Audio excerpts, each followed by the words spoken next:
আজকে আমরা দেখব আরো মোস্ট ইম্পর্টেন্ট একটা জিনিস, সেটা হচ্ছে লুপ। লুপটা কি? লুপ হচ্ছে তুমি কোনো একটা কাজ বারবার করবা বা কোনো একটা কথা তুমি বারবার বলবা, বারবার প্রিন্ট করবা। কি অনুসারে প্রিন্ট করবা? একটা শর্ত থাকবে, সেই অনুসারে তুমি প্রিন্ট করবা। যতক্ষণ পর্যন্ত ওই শর্তটা মিথ্যা না হচ্ছে ততক্ষণ পর্যন্ত তুমি একটা কাজ বারবার করতে থাকবা। আমরা ইফ এলস কন্ডিশন যেরকম দেখছি, আমরা তখন একটা শর্ত দিয়ে দিচ্ছি, ইফ এর মধ্যে। তখন আমরা কি দেখছি, ওই শর্ত অনুসারে একটা কাজ কি করে আমাদেরকে আউটপুট হিসাবে দেখায়।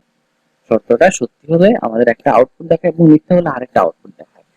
এখন আমরা লুপে দেখবো আমাদের ওই শর্তটা অনুসারে অনেকগুলো আউটপুট দেখাচ্ছে, মানে যতক্ষণ পর্যন্ত ওই শর্তটা ফলস না হচ্ছে ততক্ষণ পর্যন্ত আমাদের লুপের মাধ্যমে একটা কাজ চলতেছে এবং চলতে থাকবে।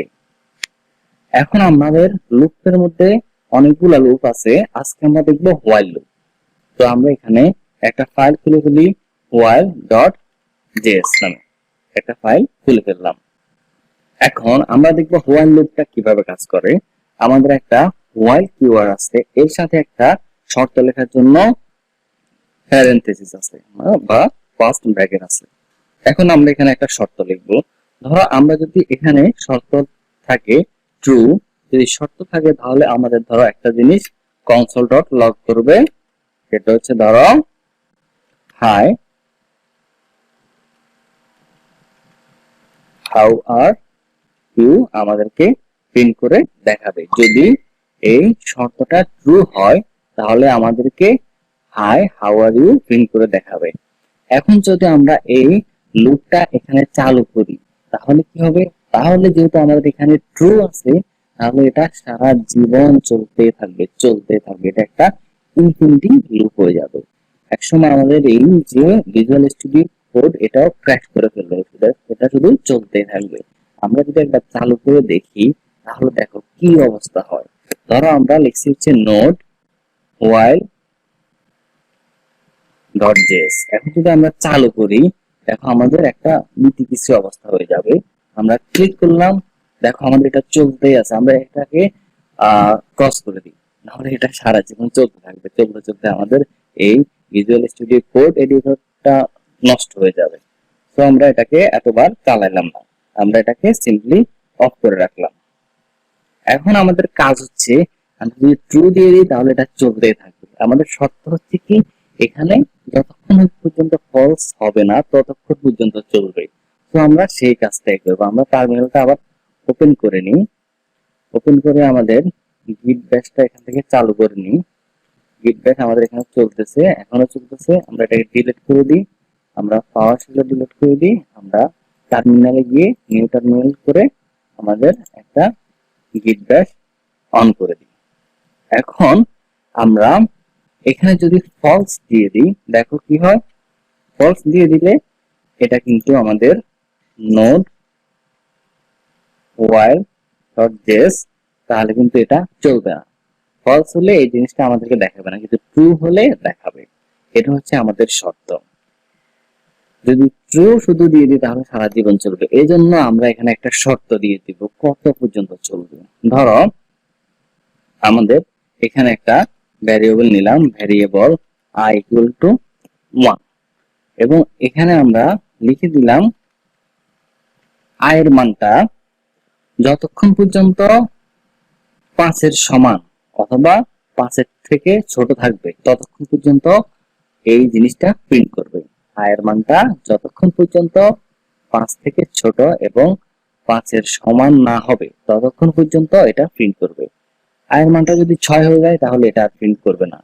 আর i এর মান এখন আছে 1, এখন যতক্ষণ পর্যন্ত কম থাকবে 5 এর থেকে ততক্ষণ প্রিন্ট করবে। আমাদের এটাও যদি এখন প্রিন্ট করি তাহলে এটা কিন্তু ওই যে সারা জীবন চলতে থাকবে, কারণ এখানে সব সময় দেখো i এর মান 1, i এর মান কিন্তু চেঞ্জ হচ্ছে না।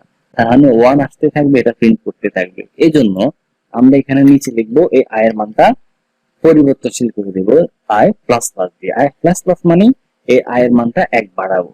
যখন এখানে এসে এখানে i এর মান শুরুতে থাকবে 1 থাকলে আমাদের এখানে শর্তটা দেখাবে, দেখবে কি i এর মান হচ্ছে 1, তার মানে 5 থেকে ছোট, তাহলে আমাদের এটা প্রিন্ট করে ফেলবে হাই হাউ আর ইউ। এরপরে চলে যাবে এখানে, এখানে গিয়ে আই এর মান, আই প্লাস প্লাস মানে আগে 1 ছিল, এখন একবারই 2 হয়ে গেছে। এখন 2 হয়ে যাওয়ার পর আবার আমাদের এই শর্তের মধ্যে চলে যাবে, গিয়ে দেখবে 5 এর থেকে ছোট, তাহলে আবার এটা প্রিন্ট করবে, আবার চলে যাবে আই প্লাস প্লাস, তার মানে 3 হয়ে যাবে। এরপরে এখানে গিয়ে দেখবে 5 এর থেকে ছোট, এরপরে এটা প্রিন্ট করবে।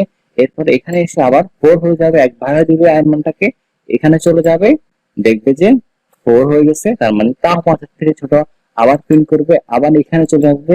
এরপরে 5 বানিয়ে দিব আই এর মান, বানিয়ে দিতে দেখবা আই এর মানটা 5 এর থেকে ছোট না, কিন্তু 5 এর সমান। আমরা তো এখানে সমান চিহ্ন দিয়ে দিয়েছি, তার মানে এই শর্ত পূরণ করবে, ট্রু হবে। তাহলে আবার এটা প্রিন্ট করবে, প্রিন্ট করে এখানে আসার পর এরপর আমাদের একবারই বলবে যে 6 হয়ে গেলে আমরা যদি এখানে আসি, তাহলে এখানে যদি 6 দেখায় তাহলে এইটা সত্য না, কারণ 6 5 থেকে ছোট না, 5 এর সমান না, এটা মিথ্যা হয়ে যাবে। তাহলে এই যে ব্লকের ভিতরে আর ঢুকবে না, এই লুপটা সোজা চলে যাবে ব্লকের বাইরে। তো এটা হচ্ছে আমাদের লুপ চলার সিস্টেম। এখন আমরা যদি এটাকে প্রিন্ট করি, দেখো এই জিনিসটা 5 বার প্রিন্ট করবে, while not just hi how are you 5 বার প্রিন্ট করছে, যতক্ষণ পর্যন্ত আই এর মানটা 5 হয় নাই, 6 হয় নাই, ততক্ষণ পর্যন্ত এটা প্রিন্ট করছে। 6 হয়েছে, এটা বের হয়ে চলে আসছে। এখন এই হোয়াইল লুপটা আমরা ডিবাগ কনসোলে দেখতে পারি। ডিবাগ কনসোলে দেখার জন্য আমাদের এই রান এন্ড ডিবাগে ক্লিক করে দেব। ক্লিক করে দেওয়ার পর আমরা ধরো এই কনসোল ডট লগ, এখানে একটা ব্রেক পয়েন্ট লাগাই দিলাম, লাগাই দিয়ে আমরা এখানে লঞ্চ করব। লঞ্চ প্রোগ্রাম যখন করি, দেখো এখানে কি হয়।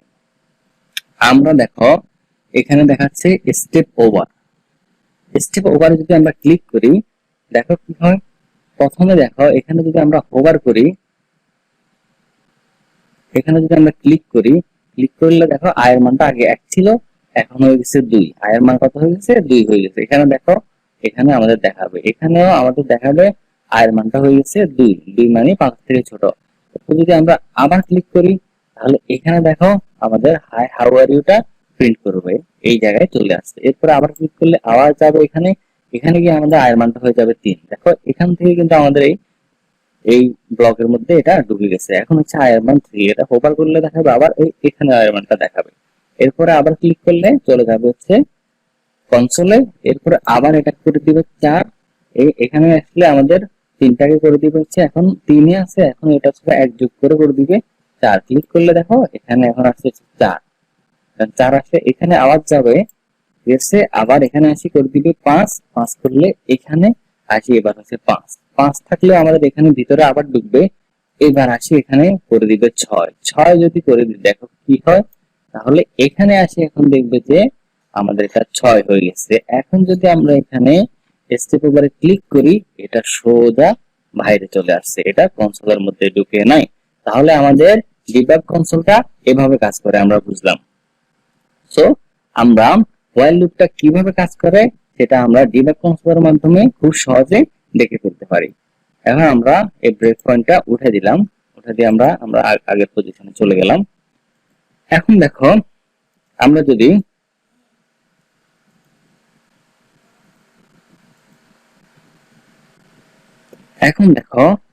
যদি আরেকটা হোয়াইল লুপ আছে, ডু হোয়াইল লুপ নামে। ডু হোয়াইল লুপ এবং হোয়াইল লুপটা একদম সেম। ডু হোয়াইল লুপ এবং হোয়াইল লুপ পুরোপুরি সেম।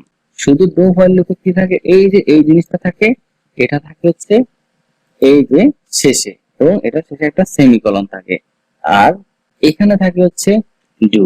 এখন যদি এটা আমরা চালু করি, দেখবো আমাদের সেম আউটপুট আসতেছে। তাহলে হোয়াইল লুপ এবং ডু হোয়াইল লুপটা সেম। আমরা বেশিরভাগ সময় হোয়াইল লুপ দিয়ে কাজ করব। সো আজকে আমাদের লেকচারটা এতটুকু থাকলো, আমাদের দেখা হবে নেক্সট লেকচারে। আল্লাহ।